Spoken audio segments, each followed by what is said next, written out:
மனிதர்கள் ஏன் இன்றைக்கு அதிகமாக பயப்படுகிறார்கள் என்று சொன்னால், மனிதர்களுடைய சூழ்நிலை இன்றைக்கு வெவ்வேறு விதமாக காணப்படுகிறது. அருமையான சகோதர சகோதரிகளே, இன்றைக்கு பணம் படைத்தவர்கள் என்கிட்ட பணம் அதிகமாக இருக்குது, இந்த பணத்தை எவனையாவது கொள்ளையடிச்சிட்டு போயிடுவான் என்று சொல்லி, பணம் இல்லாதவர்கள் என்கிட்ட ஒன்றுமே இல்லையே என்று சொல்லி இன்றைக்கு அதை குறித்து என்ன செய்தாங்கன்னா கலங்கி கொண்டிருக்கிறாங்க.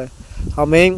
ஆனால் இன்றைக்கு அதுக்கு தான் பயந்து கொண்டிருக்கிறார். நம்முடைய எதிர்காலம் எப்படி இருக்குமோ, நம்முடைய சூழ்நிலை எப்படி இருக்குமோ என்று சொல்லி அதை தான் பயந்து கொண்டிருக்கிறாங்களே தவிர, இந்த உலகத்தை படைத்த அண்டசராசத்தின் படைத்த கடவுளுக்கு நான் பயந்து நடந்தால் நான் பயப்பட வேண்டிய அவசியமில்லை என்று சொல்லி, ஆமென், நான் தவறு செய்ய வேண்டிய அவசியமில்லை.